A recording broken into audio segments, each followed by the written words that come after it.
सुना, हम इंसान अंधेरे में हैं। काय का अंधेरा? आज तो दुनिया समझती है कि हम बहुत रोशनी में हैं। इतनी रोशनी हुई है, चांद तक जा सकते हैं, सूर्य सितारों में घूम सकते हैं। आज मनुष्य क्या नहीं कर सका है। तो ये सभी बातों को मनुष्य समझते हैं बहुत रोशनी आ गई है, और हमारी दुनिया तो बहुत अभी रोशनी की ओर चली जा रही है, परंतु इधर तो गीतों में कहते हैं अंधेरे में है। फिर अगर ऐसी बातें नहीं है तो फिर ऐसे गीतों को तो गवर्नमेंट को बंद करा देना चाहिए। भाई अंधेरा काहे का है ना, रोशनी में है बहुत, परंतु नहीं, अंधेरा है किस बात का? जिस चीज के लिए इतनी इतनी खोजनाओं में जा कर करके आज चांद सितारों तक का जाने का मनुष्य अपने में हिम्मत लगाई है, परंतु जो चीज चाहिए लाइफ में वो नहीं पा रहे। तो जो चीज चाहिए जिसके बनाने के लिए और जिस प्राप्ति के लिए इतनी सभी खोजना है, इतना सब समझते हैं मनुष्य को कोई प्राप्ति रहे सुख और शांति की है, लेकिन उसी चीज को खोजते खोजते भले इतने ताकत मनुष्य की ऊंची गई है, लेकिन लाइफ ऊंची नहीं गई है। लाइफ का मतलब जो लाइफ का सुख और शांति है उसमें तो मनुष्य ऊंचा नहीं गया है। नहीं, लाइफ के सुख शांति की स्टेज और ही दुख और शांति की ओर बढ़ती जा रही है। तो इससे सिद्ध होता है कि जो मनुष्य को चीज चाहिए उसमें नीचे होते जाते हैं, उसकी अंधकार है। बाकी तो भले क्यों नहीं, और ताकत में मनुष्य क्या नहीं। अभी देखो घर बैठे उधर बात करते हैं, इधर देखते भी हैं टेलीविजन, रेडियो, फलाना फलाना, ये सभी चीजें भले कितनी भी मनुष्य के ये सभी सुख के या ये सभी बातों से मनुष्य, परंतु फिर भी वो जो लाइफ का सुख और शांति कहें वो तो चीज नहीं रही है ना, तो उसकी अंधकार है। इसीलिए कहते हैं आज इंसान सब अंधेरे में है। किस अंधेरे में? इस चीज के अंधेरे में। उसकी अभी रोशनी, उसकी अभी चीज का पता नहीं लगता है कि वो चीज हमारे लाइफ में जिसमें हम सदा सुखी रहें वो कैसे प्राप्त रहे। भले आज देखो रोगों के लिए कितने इलाज, कितनी ये सभी बातें भी कितनी आगे बढ़ती, लेकिन फिर रोग भी तो साथ साथ बढ़ते जा रहे हैं ना। तो हमारे लिए दुख है, शांति भी बढ़ता ही जा रहा है। तो इससे सिद्ध होता है कि वो जो चीज जिस चीज का लिए हमको लाइफ में चाहिए सुख की, वो हमें नहीं मिल पा रहा है। इसीलिए कहते हैं उसके हम अंधेरे में, अभी तू आ, जिसको बुलाते हैं कि तू आ, उस चीज की रोशनी दे कि हमारे लाइफ में ये जो अंधकार कहो या दुख शांति कहो, तो सुख शांति की अंधकार है कि हमको प्रैक्टिकली सुख शांति कैसे मिले, उन चीज की जो हमारे में अंधकार है वो आकर के हमारी दूर कर। तो देखो उसके लिए तो परमात्मा को पुकारते हैं ना, उसके लिए कोई इंसान को नहीं पुकारते हैं। यहाँ इंसान इंसान को उस चीज के लिए कुछ देने का नहीं है, तभी तो कहते हैं हम सब इंसान उसमें सब आ गए। जो साधु संत महात्मा जो रख बैठे हैं और जिन्हों को समझते हैं वो भी हमको पार करेंगे, तो इंसानों में तो सब आ गए ना। तो सभी का आगे कि हम सब जो भी इंसान है यहाँ सब उस चीज के अंधकार में है। प्रैक्टिकली जो सुख शांति की चीज है लाइफ के लिए वो हमें नहीं मिल पा रही है।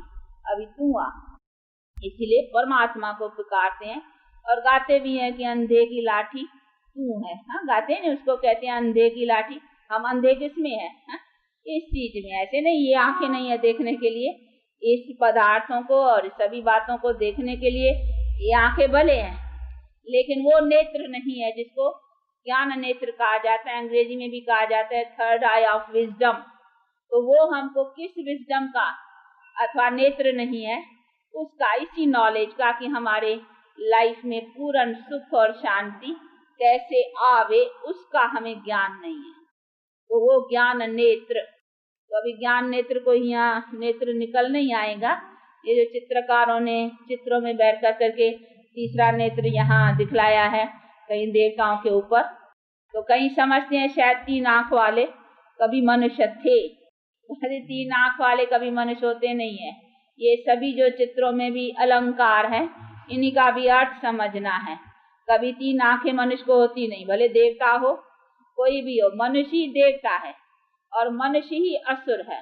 वो है मनुष्य की क्वालिफिकेशन, बाकी ऐसे नहीं है उससे कोई मनुष्य के शरीर की बनावट जो है वो बदल। देवता होगा तो 4 भुजाएं आ जाएंगी या 3 आंखें आ जाएंगी, या असुर है तो उसमें कुछ और बनावट की फर्क पड़ जाएगा। नहीं, मनुष्य डिस्क्वालिफाइड है तो उसको कहा जाएगा असुर। और क्वालिफिकेशंस में जब सर्वगुण संपन्न 16 कला संपूर्ण संपूर्ण निर्विकारी हैं तो वो क्वालिफिकेशंस की बात है, तभी देवता है। बाकी शरीर की बनावट में नहीं, लेकिन उसके क्वालिफिकेशंस में फर्क जरूर पड़ता है। जिसको पवित्र अपवित्र कहो या गुण के संपन्न कहो या कहो क्या भ्रष्टाचार शिष्टाचार, ये सभी जो अक्षय तो आचरण के ऊपर है, तो ये सभी चीजें भी समझने की हैं। बाकी कभी मनुष्य को 4 भुजाएं या 3 आंखें या ये सभी चीजें होती नहीं। 4 भुजा का भी अर्थ है, जो पुराने हैं वो तो समझते हो नहीं, 4 भुजा का भी ये अर्थ है। तो ये 2 भुजा नारी की, 2 भुजा नर की, तो नर नारी जब भी पवित्र है तो फिर वो दिखलाते नहीं चतुर्भुज का डबल क्राउन किंगडम का सिंबल। तो ऐसी राजाई थी और उस राजाई में सभी नर नारी सुखी थे। तो जब ये पवित्र थे तो संसार ऐसा था, ऐसा संसार में सब सुखी थे, तो वो दिखलाया हुआ चतुर्भुज के रूप में। और वो जो रावण का दिखलाते हैं 10 शीश, उसका भी अर्थ है। उसका ये मतलब नहीं है कि 10 शीश के कभी आदमी होते हैं, नहीं, आदमी का नहीं है ये भी एक सिंबल समझो विकारों का। जब यह पवित्र प्रवृत्ति है तो इसमें भी नर नारी के 10 शीश हैं, 5 विकार स्त्री के और 5 विकार पुरुष के, तो मिला करके के 10 सिर रख लिए। तो वह नर नारी जब यह पवित्र है तो संसार ऐसा दुखी है, और जब नर नारी पवित्र है तो संसार सुखी है। तो वो पवित्र का सिंबल है चतुर्भुज और अपवित्रता का सिंबल है ये रावण। तो ये सभी चीजें समझने की हैं कि ये सभी अलंकार, इसको कहा जाता है अलंकार, ये निशान है इस बात का, इनों का अर्थ है। बाकी ऐसे नहीं कि मनुष्य कोई 10 शीश वाले या 3 आंख वाले या 4 भुजाएं वाले या 3 सिर वाले, ऐसे ऐसे जो चित्र दिखलाते हैं, मनुष्य की कोई बनावट में फर्क नहीं पड़ता है। हाँ, इतना जरूर है जब मनुष्य पवित्र है तो नेचुरल हेल्दी है और उसका बनावट फीचर्स नेचुरल ब्यूटी आदि ये सभी इसका फर्क हो सकता है। बाकी ऐसे नहीं है कि उसमें कोई 3 आंखें या कोई 3 सिर या कुछ ऐसी बनावट का नहीं। तो ये भी सभी चीजों को समझना है। तो अभी बाप कहते हैं कि देखो ये 3rd आई ऑफ विजडम अथवा ज्ञान का नेत्र, अभी उसको पुकारते हैं कि तू आकर के दे, तो ज्ञान का नेत्र दे, अर्थात वो समझ दे, नॉलेज दे कि अभी हम कैसे सदा सुख शांति प्राप्त करें। हम सब इंसान अभी यहाँ खोजते खोजते थक गए हैं, जितना खोजनाओं में गए हैं इतना और ही दुख है शांति। देखो खोजते तो सुख के लिए है, लेकिन उनसे फिर भी वही चीजें बनती जा रही जिससे और ही हमारे यहाँ दुख प्राप्त करने की। देखो ये सब बम शादी ये सब देखो क्या चीजें नहीं, तो यही साइंस अगर अच्छी तरह से उपयोग में काम में अच्छी तरीके से लगाया जाए तो बहुत इस चीजों से सुख का मिल सकता है। पर तो बुद्धि है नहीं अभी यहाँ, तो उस बुद्धि से काम ही उल्टा हो रहा है। इसको ही कहा जाता है विनाश काले विपरीत बुद्धि।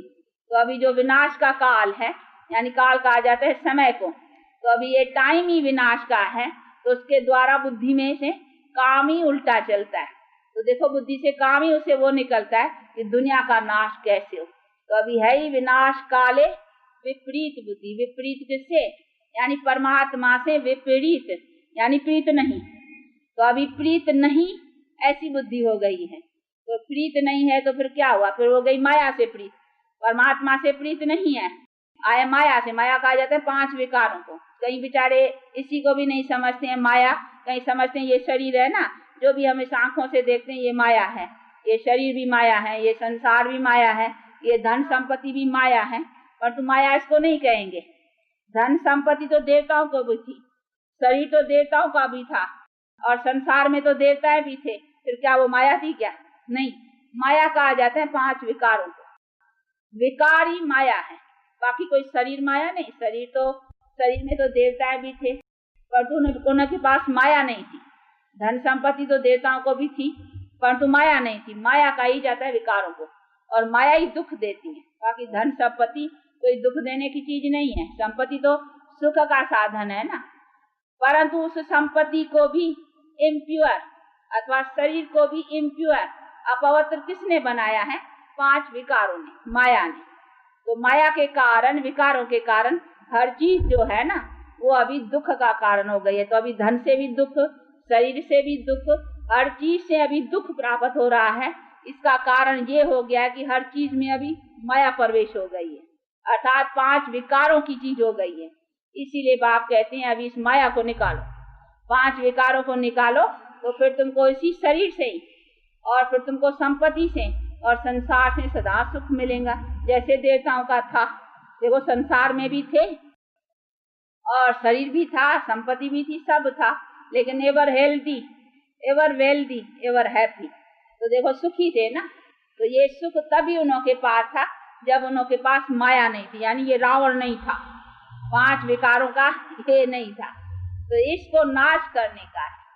तो ये सभी चीजें बैठ कर करके बाप समझाते हैं कि इस माया को नाश करो। तो माया माना ऐसे नहीं शरीर से ही निकल जाने का है, या संसार से ही हम संसार में ही नहीं आवे, ऐसे ऐसे कई समझते ये संसार माया है। इसीलिए कई शास्त्रों में भी लगा रखा है कि ये जगत मिथ्या है। और तो जगत मिथ्या नहीं, जगत तो अनादि है ही, इसको कौन कहेगा मिथ्या? जगत तो है ही, परंतु हाँ इसको मिथ्या बनाया गया है। विकारों के कारण मनुष्य दुखी हुए हैं। बाकी ऐसे नहीं है कि जगत जो है वो है ही नहीं, जगत तो अनादि है ना। तो ये सभी चीजें तो हमको कोई जगत से या संसार से निकल जाने की बात नहीं है, लेकिन संसार को पवित्र बनाने की बात। पवित्र भी संसार था, यही तो देवताओं का जो है निशान। ये पवित्र संसार के मनुष्य थे ना। देवता है कोई और चीज हो रही है, यहाँ देवताओं की दुनिया कोई ऊपर हो रही है। हाँ, यही दुनिया, हम मनुष्य ही देवता थे और हम मनुष्यों का ही संसार, स्वर्ग कहो हेवन कहो, यही संसार था जिसमें हम मनुष्य ही स्वर्गवासी थे। यानी वो टाइम स्वर्ग का था और हमारा जनरेशन स्वर्ग में चलते थे। तो ये सभी चीजों को भी समझने का है। इसीलिए अभी माया को हाँ मिटाना है अथवा नाश करना है, तो उसका मतलब है 5 विकारों। तो अभी माया को नाश करना अथवा माया को जीतना, तो उसका मतलब है विकारों को जीतना। तो माया कही जाती है विकार। अभी विकारों के कारण ही ये सब चीजें हमको अभी दुख देती हैं, क्योंकि ये धन भी अभी विकारी कर्म के हिसाब से होने के कारण उससे भी दुख होता है। शरीर भी विकारी खाते का होने के कारण उसमें रोग, अकाले मृत्यु, ये सभी चीजों से दुख मिलता है। नहीं तो हमारा शरीर में भी यहाँ कभी रोग नहीं था, कभी अकाले मृत्यु नहीं होता था। क्यों नहीं होता था? क्यों कि निर्विकार के बल से बना हुआ था। अभी विकारों के उसे बना हुआ है, इसीलिए उसमें से दुख मिलेगा। तो हर चीज अभी विकारों के संग से बनी हुई होने के कारण हर चीज से दुख मिलता है। तो अभी संसारी विकारों के संबंध का हो गया ना, इसीलिए सबसे दुख। तो इसको कहा जाता है माया के कारण ही अभी सब दुख। अभी इसको निकालो। तो ये अभी कैसे निकले फिर हमारा संसार सुखी बने, इसके लिए देखो उसको बुलाती है। अभी हम इंसान तो इस बातों को सब खोज के सुख शांति को ढूंढते ढूंढते जितना ढूंढते जाते हैं उतना और ही उससे दुख, क्योंकि हमारी तो अभी है ही नीचे की स्टेज जाने में ना। इसीलिए देखो उस बुद्धि से काम ही उल्टे चलते हैं। तो इसीलिए बाप कहते हैं अभी देखो तेरी बुद्धि उसी सत्य बात को अभी पा नहीं सकती है, उसके बुद्धि में आएगा नहीं, क्योंकि तेरी तो बुद्धि अभी तमो प्रधान हो चुकी है ना। इसीलिए अभी मैं जब आता हूँ तभी आकर करके फिर तुमको राइट बात समझाता हूँ, और वो ज्ञान का नेत्र मैं देता हूँ। ज्ञान का नेत्र माना ही समझ, वो समझ तो बुद्धि में धारण करेंगे ना, बाकी यहाँ तो कुछ नहीं बनेगा, नहीं बुद्धि में धारण। तो अभी देखो ये समझ मिल रही है। अभी अपने को ये क्या मिला है? ज्ञान नेत्र। तो अभी है नहीं नेत्र, है तीसरा नेत्र है। हाँ, तो अभी देखो हम ये थर्ड आई ऑफ विजडम पा रहे हैं। तो भाई ज्ञान का नेत्र अभी हमारे पास है, देवताओं के पास न, अभी हमारे, हम माना हम ब्राह्मण हो ना। हाँ, देखो अभी शूद्र थे, शूद्र माना विकारी। अभी विकारी से पवित्रता के ऊपर अपना पांव रखा है, तो अभी मानो हो गए ब्राह्मण। अभी पवित्रता को अपनाया है ना, तो अभी हो गए ब्राह्मण। तो अभी देखो ब्राह्मणों को तीसरी आंख है, और देवता है तो फिर प्रालब्ध है ना, वो तो फिर हम जब जाकर के फ्यूचर में वो कंप्लीट प्रालब्ध पाएंगे। तो देवताओं को फिर ज्ञान नेत्र की जरूरत नहीं है, ज्ञान नेत्र से तो देवता बने ना। अभी जो ज्ञान मिल रहा है उससे हम क्या बनेंगे? देवता। मनुष्य से देवता बनेंगे। तो हमको देवताओं को तीसरा नेत्र होना चाहिए, या अभी जो हम ज्ञान ले रहे हैं हमारे को, तो हम मनुष्य हो गए ना हम, तो अभी हम ब्राह्मण कहलाएंगे। मनुष्य पहले शूद्र थे, अभी हम शूद्र से ब्राह्मण हुए हैं। यानी हम परमात्मा की मुख्य वंशावली, जो परमात्मा ब्रह्मातन द्वारा बैठ कर करके ये मुख से नॉलेज दे रहा है, उस नॉलेज से हम पैदा हुए हैं, तो उसको कहा जाता है मुख्य वंशावली। तो अभी देखो ऐसे नहीं मुख से आदमी निकल आएंगे, आगे ऐसे समझते थे मुख्य वंशावली का मतलब शायद मुख से ऐसे आदमी निकले थे, पर तो नहीं, मुख से हम अभी देखो मुख द्वारा जो नॉलेज मिल रहा है उससे ये प्यूरिफाइड बन रहे हैं। तो अभी हमारा ये नया जन्म हो गया ना, अभी हुआ है ना आपका नया जन्म। तो अभी क्या शूद्र से अभी ब्राह्मण हुए हैं, तो मानो अभी ब्राह्मण ये नया जन्म हो गया हमारा परमात्मा द्वारा। ये मुख्य वंशावली जो नॉलेज सुनाया उससे हम प्यूरिफाइड बने, फिर जाकर करके देवता बनेंगे। तो अभी तीसरा नेत्र किसको होना चाहिए? ब्राह्मणों को। अभी क्योंकि ज्ञान अभी की बात है ना, पीछे तो ज्ञान की बात ही नहीं रहेगी। तो ब्राह्मणों को ही तीसरा नेत्र। और ये सभी जो भी अलंकार हैं, ये देखो दिया है विष्णु को, शंख चक्र गदा पद्म, ये सभी अलंकार है, ऐसे नहीं है कोई इनका अर्थ है। शंख माना ये ज्ञान का शंख, ये जो सुन रहे हो ना, भाई शंख ऐसा नहीं बजाए, ये ज्ञान का, तो इसको शंख भी कह सकते हैं। और तो भक्ति मार्ग में उन्होंने ये चीजें रख दी हैं। और गदा वो भी है, ये वो 5 विकारों के ऊपर हमने एकदम लगाई है उसको, उसके ऊपर अपना लगाते हैं जोर। और वो चक्कर भी है, तो ये चक्कर भी है यही golden silver copper and iron age है, ये 4 युगों का। कैसे हम पहले 100 देवताएं थे, फिर कैसे फिर नीचे आए, अभी नीचे आकर के अभी फिर बाप आया ऊंचा उठाने, ये सारा चक्कर जो हमने अभी अपना चक्कर पूरा किया है, तो वही है स्व दर्शन चक्कर। यानी स्व को अभी दर्शन अर्थात साक्षात्कार हुआ है, नॉलेज हुआ है कि हमारा सेल्फ का ये चक्कर कैसे चलता है। तो आत्मा को सेल्फ का यानी स्व का अभी सारे चक्कर का पता चला है, अभी बताया ना। तो स्वदर्शन चक्कर फिरता है बुद्धि में, हाँ चलता रहता है, हाँ खरा तो नहीं है ना, हाँ चलता रहता है। यानी स्व माना सेल्फ, तो सेल्फ को अभी सारा नॉलेज हुआ है कि ये हमारा चक्कर, हम तो देवता थे, अभी देखो क्या हो गए हैं, अभी फिर देवता बनते हैं। तो ये है सारा चक्कर, golden silver copper and iron age, इसमें हमारे ये अनेक जन्मों का ये चक्कर चला। अभी चक्कर पूरा होकर के फिर 100 देवता, समझा। तो ये है स्वदर्शन चक्कर। इसी को जितना जितना याद रखेंगे, हम 100 थे, अभी फिर नीचे आए, अभी फिर ऊंचा जाना है, तो जितना ये बुद्धि को फिराते रहेंगे, तो हाँ उससे तुम्हारे विकार जो है ना वो कटते, वो कहते थे स्वदर्शन चक्कर से वो घुमाते थे, तो फिर दुश्मनों का सिर कटते थे। परंतु दुश्मन कौन? ये विकार। तो जितना ये स्वदर्शन यानी सेल्फ को उसी स्टेज में रखेंगे कि आई एम, हाँ असल में पवित्र सोल, पीछे प्योर हुए हैं, अभी फिर हमको अपने पवित्र स्टेज पर जाना है। तो आत्मा भी पवित्र, शरीर भी पवित्र, फिर हम देवता थे। तो जितना ये चीज बुद्धि में घूमती रहेंगी यानी स्वदर्शन चक्कर, तो इतना आप तुम्हारे विकार जो है ना वो नाश होते जाएंगे। तो अर्थ असल ये है, पर दोनों ने बैठ कर करके वो एक उसको अस्त्र शस्त्र के रूप में ले गए हैं। वो कहते घुमाते थे, या कोई दुश्मन के पास भेजते थे तो उसका गला काट के आता था, ऐसे है शास्त्रों में कुछ। पर तो ऐसे नहीं, दुश्मन यही विकार। तो इसी नॉलेज के आधार से हमारे विकार नाश होते हैं। तो स्वदर्शन चक्कर का भी ये अर्थ है, शंख का भी यही है, और वो गदा का भी रखा है 5 विकारों के ऊपर। हाँ, और वो जो पद्म दिया, फूल दिया है ना, ये भी है प्रवृत्ति का, कि कमल फूल समान, वो जो कमल का फूल होता है ना, वो पानी में होते भी पानी का स्पर्श उसके ऊपर नहीं लगता है।